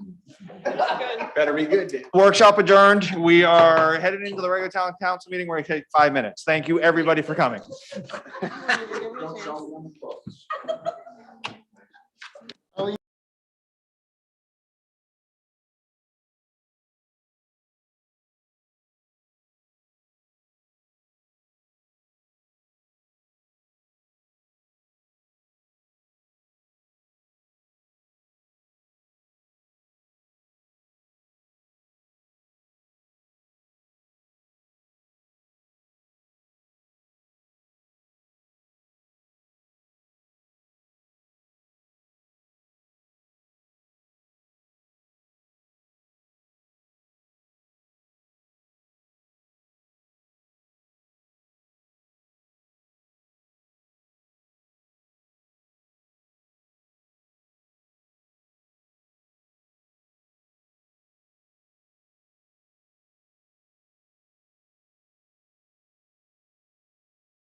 Good evening, everybody. This is the Wednesday, September 1st, 2021 regular town council meeting for the town of Scarborough, Maine. The first order of business is the Pledge of Allegiance. I pledge allegiance to the flag of the United States of America and to the republic for which it stands, one nation, under God, indivisible, with liberty and justice for all. Item number 2 is roll call. Tony? Counselor Pucci. Here. Counselor Anderson. Here. Counselor Cantarania. Yes. Counselor Johnson. Here. Counselor Hamel. Here. And Chairman Johnson. Here. All present. Thank you. Thank you. Item number 4 is general public comment. Before I take any, I'd just like to, if you are in the audience or in front of us or in Zoom, we appreciate your patience. It was important that we finish that workshop. I believe we needed the extra time. Is there anybody in the audience that would like to speak to anything that is not on the agenda? Go ahead and raise your hand. If you're in Zoom, go ahead and raise your hand.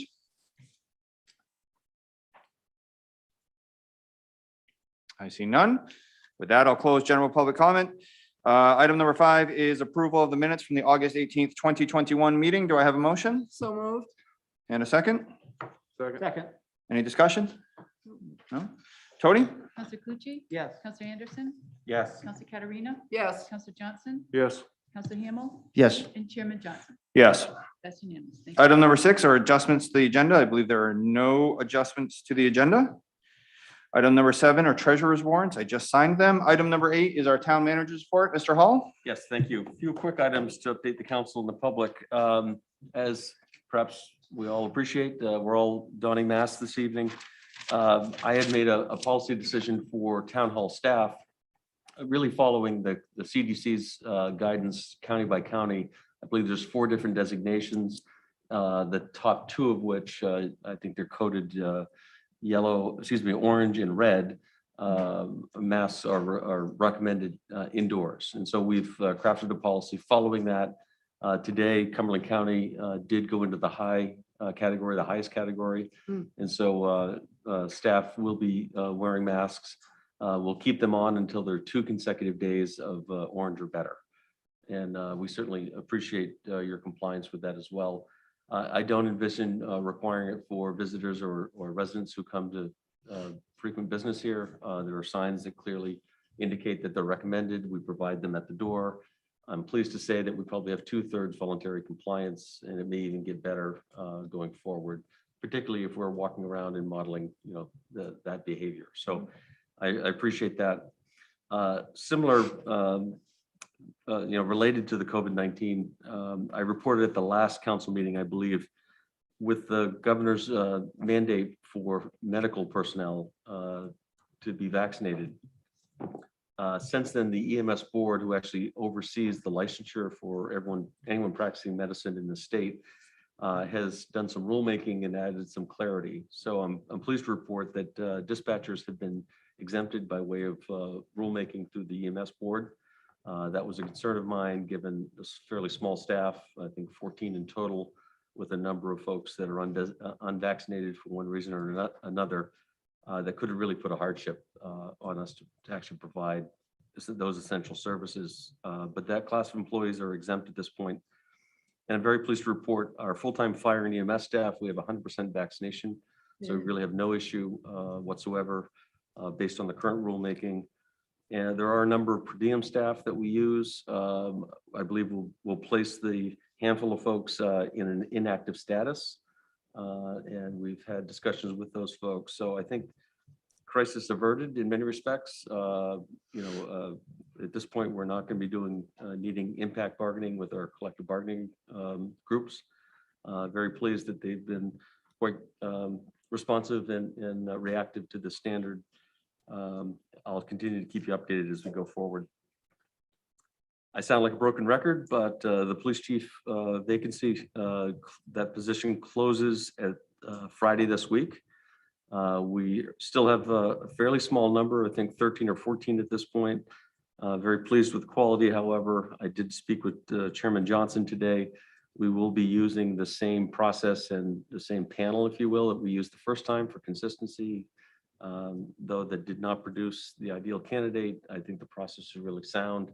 I think it's be helpful to keep the same players in the room, if you will.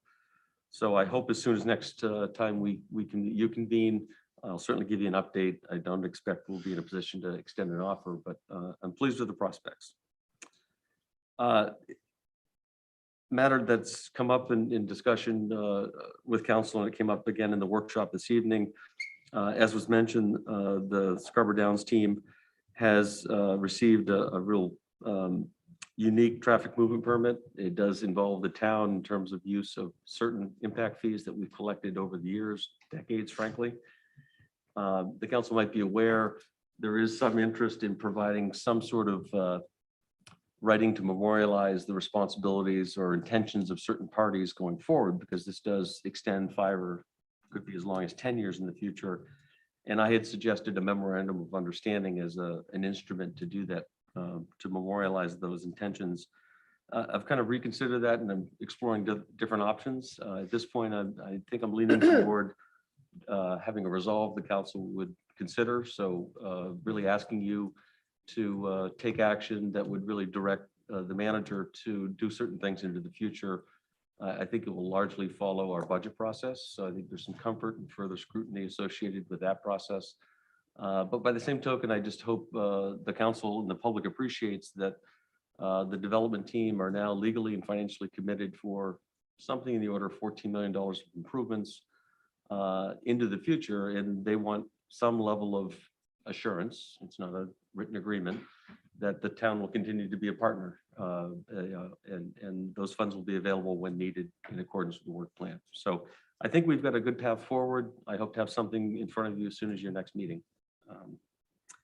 And lastly, just the council chair did provide a good update, kind of a look ahead for the next 6 weeks or so. We do have a couple of workshops in October. We may end up having to flip those, and I'll certainly keep you abreast. The subjects of those workshops would be, one, anticipating the report from the downtown committee and having some sort of public workshop or forum to receive that and to digest it a bit in a public format. You know, councilors may disagree. My hunch is that might be slightly delayed. They did make some good progress last night, but there's still a couple of meetings left. So it may be the second meeting in October that's the most opportune time. And then the other one would be to really start to get into this tax increment financing discussion that I alluded to earlier. The Finance Committee took the matter up. I think there's a good path forward, a good plan. And so stay tuned. I think we'll be able to accomplish both those workshops, but they may be in reverse order just for convenience. Thank you. Thank you, Mr. Chair. Any questions from Tom? I mean, Mr. Can I take the What is he? Answer. What is? Who's that guy at the side table? Thank you, Tom. Okay. With that, we're on to order number 21072. It's a 7 PM public hearing, and it's our second reading on the order authorizing issuance of up to $725,000 in bonds of the town to fund the cost of replacing a 1996 fire engine, and to place the following question on November 2nd, 2021 municipal ballot.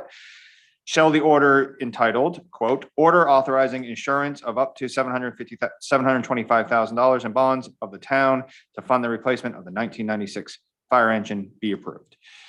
Just as some background for the public, this has gone through our budget process. It was in our capital improvement budget, our capital budget, back in June when we voted. That budget was approved by the voters.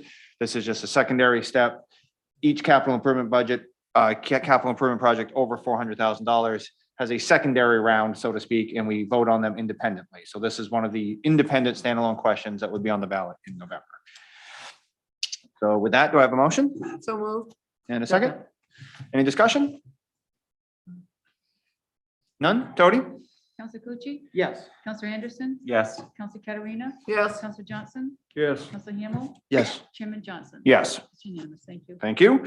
Order number 21073 is a 7 PM public hearing and a second reading on the ordering authorizing issuance of up to $1,900,800 in bonds of the town to fund the cost of a high school turf and track replacement, and to place the following question on the November 2nd, 2021 municipal ballot. Quote, order authorizing issuance of up to $1,900,800 in bonds for the town to fund the cost of a high school turf and track replacement. Shall be approved, question mark. This is the same intro as I just gave for the fire truck. However, we did ask Kate Bolton of the school just to throw together a couple clarifying slides for us, simply because during the budget process, we didn't necessarily flush out exactly where the number came from. She has supplied some basic slides for us. I think there's 4. If any counselor raises their hand, I'll have her present them publicly. If not, then we can move forward. So does anybody want to see the presentation publicly, or is everybody comfortable? Okay, with that, can I have a motion? So moved. Second. Any discussion? Yep, Counselor Hamel? Yeah, if we've learned anything, maybe this is a good lesson on the perils of deferred maintenance. You know, I mean, you look back, we could have done this 3 or 4 years ago and we would have been much happier, all of us. So, but I appreciate the extra work that the school has done to address other things. You know, they expanded the scope, they included other work that needed to be done. Obviously, you can't do that without there being corresponding additional cost. The only things I ask that we try to do, and I assume that we do this with all other capital requests, and that is to, let's do what we can to control the spending, to try to manage through the remaining whatever competitive bidding process there is. I know there are a lot of structural issues we're facing, and I was hopeful that we would be able to use some stimulus funds to try to control the costs. I know those went to other purposes that were long range in nature, so I respect those and accept the recommendation of the school on those. Thank you, sir. Any others? Counselor Clucci? Yeah, just for the public, I guess we had some questions and April came to our last meeting and we requested some additional detail. You and April promised to provide it. It's in the packet. I was fully satisfied with what Ms. Bolton was able to provide. It gives a good timeline of the history of this and what's before us and what we're putting to the voters. I think what the approach that the school board has taken and the school administration is totally reasonable and a good one. Counselor Anderson? Yeah, I just want to add, I hope, since this is the second time out, that we partner closely with the school board on a communications approach, just to make sure that there's going to be a lot of information out there for the public about this, why it's important. The fire truck, I feel like, is pretty self-explanatory, but just making sure people understand more about this. And I know the school is going to be leading that communications effort, but I hope the town, since we're the ones kind of authorizing this, also support that communication that's going to be needed. I'm a little concerned about people showing up at the polls. And since this one failed 54% of the vote last time, I feel like it has the risk it could be close. And I just want to make sure that we're doing what we can to get people to vote in general, but also make sure they understand this need as well. Yes, just if I could, I know 2 members of my staff, Todd Souza is certainly a part of that ongoing communication discussion, and Allison Carrier, I believe, is offered to actually put together a whole communication plan. So I think you're right. The school is really taking the lead, but we're certainly standing side by side to help support, and we'll do some cross messaging once they produce those products. Counselor Johnson? There's also a stellar article in the Leader for next Friday done by Counselor John Anderson. Good. Any more? Tony? Counselor Clucci? Yes. Counselor Anderson? Yes. Counselor Katarina? Yes. Counselor Johnson? Yes. Counselor Hamel? Yes. And Chairman Johnson? Yes. Unanimous. Thank you. Order number 21077 is a 7 p.m. public hearing and action on the new request for a food handler's license from the BSM LLC DBA Terracotta Pasta located at 680 US Route 1, and a new request for a food handler's license and liquor license from Maria Varela DBA Tequilares Mexicantina Restaurant Incorporated located at 183 US Route 1. Tony, is everything in order with these? Yes, they are. Thank you. And does anybody in the public like to speak to either one? With that, do I have a motion?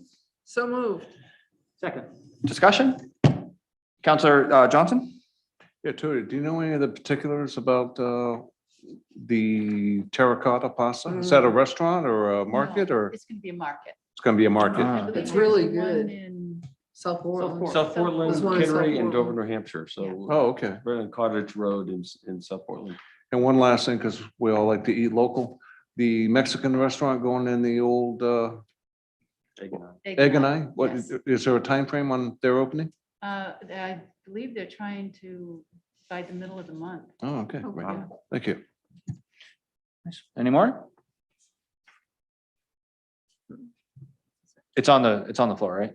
Yeah. Yes. Okay, Tony, go ahead, call the vote. Yep. Counselor Calucci? Yes. Counselor Anderson? Yes. Counselor Katarina? Yes. Counselor Johnson? Yes. Counselor Hamel? Yes. Chairman Johnson? Yes. That's unanimous. Thank you. Order number 21076 is an act on the request for a sustainability committee to approve the agreement with EDF Renewables Net Energy Credits Agreement and authorize the town manager to execute and all documents related to the agreement. We tabled this the last meeting just to get a little bit more information. And I think I will tee this up the same way. Does anybody want a rundown on it or does anybody have any questions? Councilor Kluge? So I guess the only question I have, probably should know this, but are there two solar farms going in around the same location? Okay. All right. That's, Yeah, the Okay. difference, this one is a definite, it already has its approvals. The other one is subject to local permitting and state approval as well. So it's a bit more speculative. thank you. Any member of the public like to speak?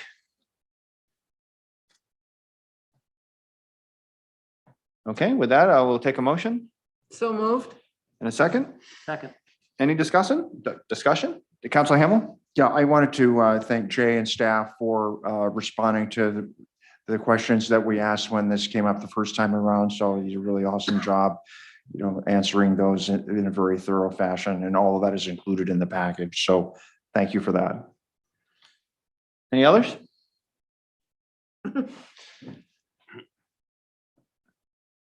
No. Jamie, thank you for your work on this. It's much appreciated. I know you can come up and present it if you would like, but my guess is you're okay. So, okay. With that, I think I'll take a vote. Tom, Tony? Yes. Counselor Anderson? Yes. Counselor Katarina? Yes. Counselor Johnson? Yes. Counselor Hamel? Yes. And Chairman Johnson? It's been a long 2 years. Yes. That's unanimous. Order number 21078 is a first reading and to schedule a public hearing on the proposed amendments to the chapter 605 Town of Scarborough Traffic Ordinance, page 25, parking restrictions. Jean Marie, I'll let you introduce it. I see some people in the audience, I believe, would like to speak to this, and then we'll take it from there. So, Councilor Katarina? Yeah, there was a group, the Protes Neck Improvement, whatever they are, brought forward concerns regarding parking in the winter, particularly in front of Scarborough Beach entrance. And they really requested that we ban all parking on Black Point Road. We talked about it in ordinance and, I've been pretty clear that there was no way I was going to ban all parking on a public road in the winter, particularly with access to the beach. So the ordinance committee voted out this, I guess you'd call it a compromise, that we would be willing to ban parking on the side opposite from the entrance to the beach. So that's where we're at with this. Thank you. And before we discuss it, I will open it to members of the public. Mr. Winterstein, you are up.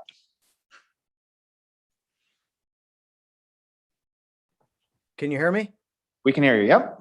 Okay, thank you. My name is Jeremy Winterstein, and I'm the president of the Protes Improvement Association. And I would like to thank the council and the ordinance committee for considering our request. The ordinance committee's recommendation of one side of the street parking is an improvement over the status quo. So I appreciate that. And I think that's a step in the right direction. I still believe, though, that there is a continued safety hazard there, and I'm worried that someone's going to get killed or hurt with the hazard that still exists there. So I continue to we continue to advocate for the use of the parking lots that are there, both on Ferry Road, the Towns lot, and the Scarborough Beach lot that's on the water side of the road. We continue to think that that is the best place for people to park for both safety and access. So thank you for the consideration. But we continue to think that the use of the parking lots that are there is the best situation for all parties. Thank you. Thank you, sir. Any others? Go ahead and raise your hand.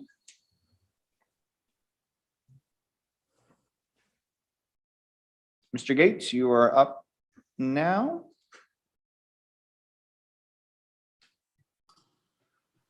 Hi, can you hear me? We can hear you. Yep. Hi, thanks very much. I made a comment in the ordinance committee meeting that Councilor Katarina referenced, and I'm going to repeat myself here. And it has to do, I agree with Mr. Winterstein, basically. I think I understand the issues, so I'm not going to repeat anything here on both sides of the table. And I want to address the map found as a part of this submission. And simply that corner on Black Point Road, I should say, my name's Marvin Gates and I live at 423 Black Point Road, which is close to that corner on the west side of the street. I'm very familiar with the traffic patterns. I'm here. I'm a resident of Scarborough. I live here year round, more or less, mostly more. And I think that's a dangerous corner. And I made the comment in the ordinance committee meeting that I don't know how you control, I don't know how safety issues for corners of traffic are controlled. I'm sure there are algorithms that do it, but I would strongly, even though it makes it look like a dotted red line over there, I would strongly urge the town council to consider this bite of the apple being the best bite we can take. But I'm afraid of that parking on that corner where it's green there. And I would like to see it 50 feet on either side or whatever the formula is to have a red section there. I think you're asking for trouble, and I very much leaving it as it is. And I very much appreciate the concern you're showing and the thought you're giving this. And thank you very much. Thank you, sir. Are there any others?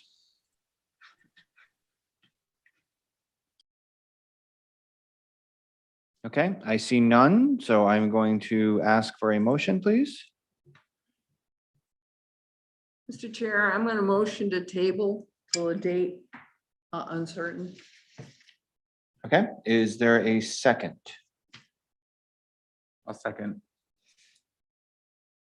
Okay, there's no discussion after a tabled motion. So with that, Tony? What was the date certain?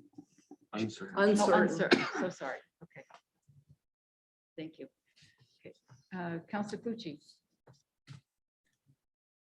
Yes. Counselor Anderson, Yes. Counselor Katarina, Yes. Counselor Johnson, Yes. Counselor Hamel, Yes. and Chairman Johnson. Yes. Thank you. That was unanimous. Okay.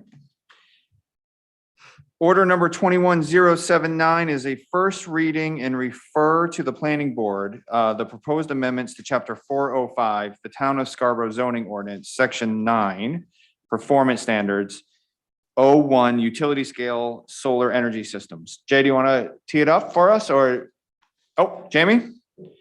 Or I can do the raise your hand thing and maybe get you off the hook. Does anybody want to hear from Jamie?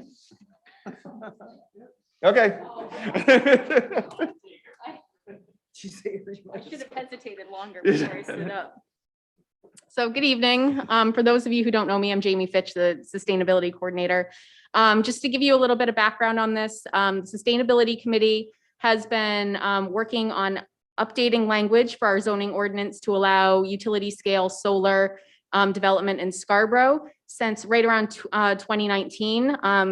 In the summer of 2019, new laws went into effect in the state that made solar development more feasible in Maine, but currently our zoning ordinance does not allow for that type of development.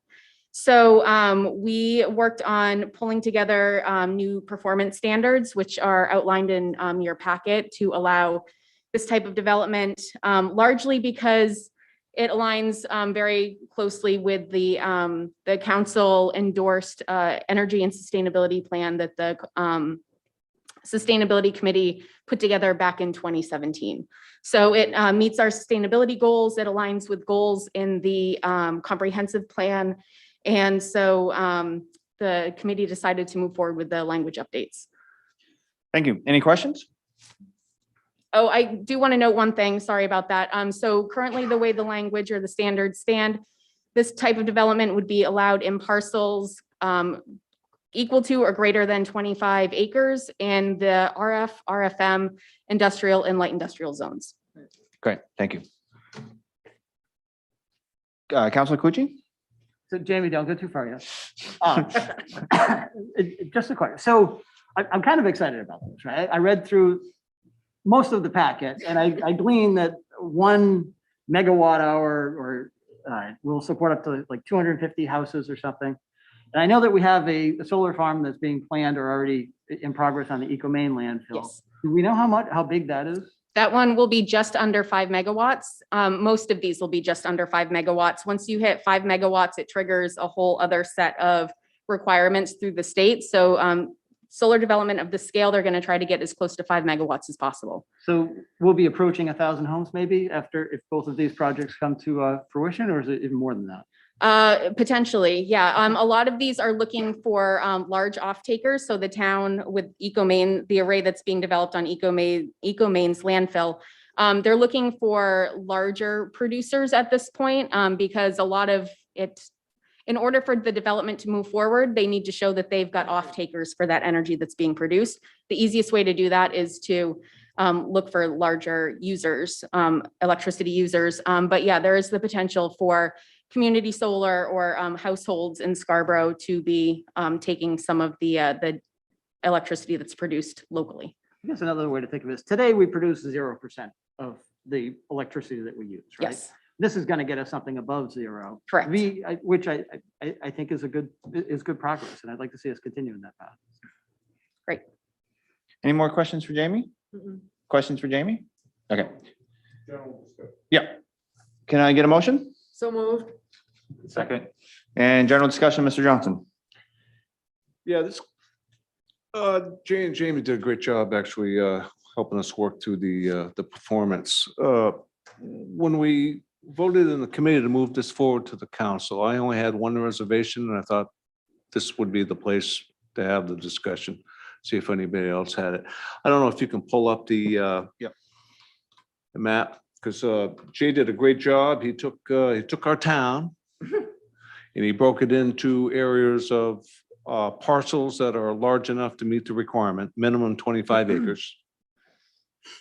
And yeah, it's at the very end, Paul. It's very last thing, Mr. Chair.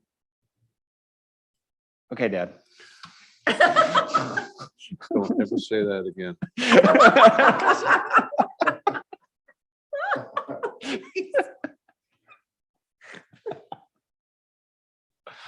Oh, boy. Yeah. Okay, sir, here it is. Yeah, if you can bring it down, if you can blow that up a little bit. Jay, could you just walk through the highlights on here? Because it's got the parcels that meet the requirement above 25 acres. And then he has a section in there of proposed locations. That means there's, discussions already going on for solar farms in specific areas. And my only concern was there are some areas that are pretty close into residential, like even down by Prout's Neck, that meet the requirements. Doesn't necessarily mean somebody will go in there. I'm sure that would be pretty expensive land to be putting solar in, but if it's in the zoning and it's allowed there, you never know what could happen. So that was my only concern. I thought maybe just by walking through the map, the other counselors could, at least understand it and either express a concern or not. Sure. Thank you. Yep. So let's see. So we have a couple of a bunch of different colors represented here. So I'm going to start with the gray.